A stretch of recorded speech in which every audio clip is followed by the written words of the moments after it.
Muito bem, meus amigos do SOS Planeta, o comentário de hoje é sobre um tema que, sinceramente, eu tive até dificuldade de tomar coragem para conversar com vocês sobre isso. Dá para a gente não comentar o que está acontecendo no país em termos de corrupção? E só ficar comentando sobre meio ambiente aqui? Ou esses assuntos de alguma forma estão interligados? Pois eu acho que eles estão interligados. O Brasil tem feito muito pouco para combater problemas ambientais importantes. É claro que nós reduzimos o desmatamento e alguém vai dizer, poxa, mas isso já é uma vitória importante? Sem dúvida isso é uma vitória importante, mas é muito pouco. Nós temos um país de dimensões continentais. Nós temos um país com sérios problemas ambientais. E exatamente porque temos uma biodiversidade exuberante. Somos um país considerado mega diverso. Uma das maiores biodiversidades de todo o planeta. O que nós temos feito para manter essa biodiversidade? O que nós temos feito para, de alguma forma, reduzirmos nossa contribuição para o chamado aquecimento global? Saiu um relatório, está acabando de ser divulgado um relatório, aliás, mostrando que o Brasil está muito lá embaixo, numa espécie de ranking. O americano gosta muito disso, né? Fazer ranking, comparar tudo com tudo, mas de qualquer maneira há um lado bom nessas comparações.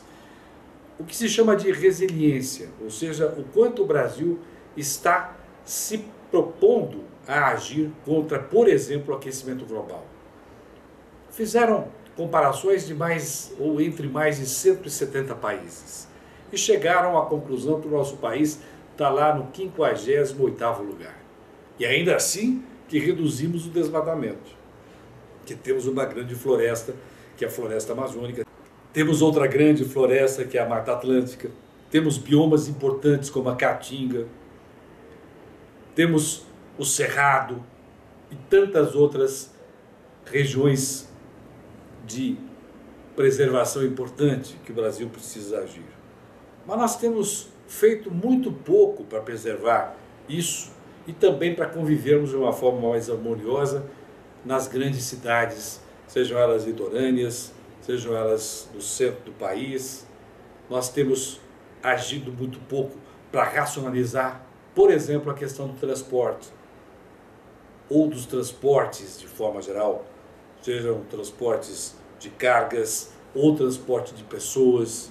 Insistimos naquela coisa de transportar cargas e pessoas através de rodovias, esquecendo que temos hidrovias, ou que podemos aumentar nossas hidrovias e que nós podemos também investir em nossas ferrovias. Mas o tempo vai passando e o comentário que eu quero fazer junta com a primeira questão, que é a questão da corrupção. Eu tenho ouvido e tenho lido gente, e eu não vou aqui discutir partido político, porque a questão ambiental ela perpassa os partidos. Tem gente boa em todos os partidos políticos defendendo questões ambientais.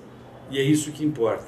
Mas não dá para ficar ouvindo algumas pessoas que estão aparecendo como suspeitas de terem se envolvido em compra de votos no Congresso Nacional, dizer agora que estão sendo vítimas, como aliás sempre vem dizendo, vítimas da grande imprensa, da grande mídia, vítimas de um setor ou de setores que reagem ao que o Brasil avançou na área social. Sem dúvida nós avançamos na área social. Avançamos pouco e muito pouco na questão ambiental. E menos ainda no combate à corrupção. E a ligação entre esses assuntos está aí.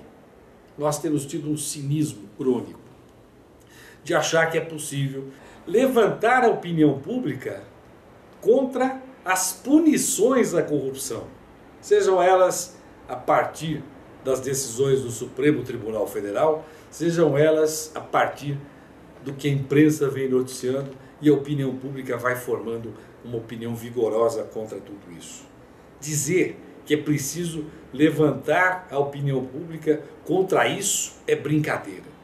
Acho que essa gente podia aproveitar, utilizando essa energia, esse vigor para defender coisa errada, para defender coisa certa, saindo às ruas para ampliar a ação que nós temos tido e que é muito tímida ainda a favor realmente das defesas muito importantes da questão da cidadania, especialmente do que eu posso considerar aqui a cidadania ambiental.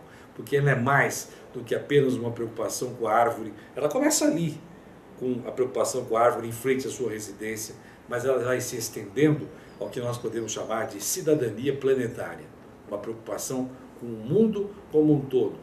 E nós temos esse papel, você que está ouvindo, você que está participando, tem essa contribuição a dar, exigindo dos seus políticos, sejam eles vereadores, deputados, senadores, prefeitos ou governadores, uma atitude vigorosa e a favor de um concerto pela cidadania em todo o país. Dá para fazer, a gente volta a falar um pouquinho sobre isso nos próximos comentários. Eu prometo, vamos falar sobre cidadania planetária. Até lá.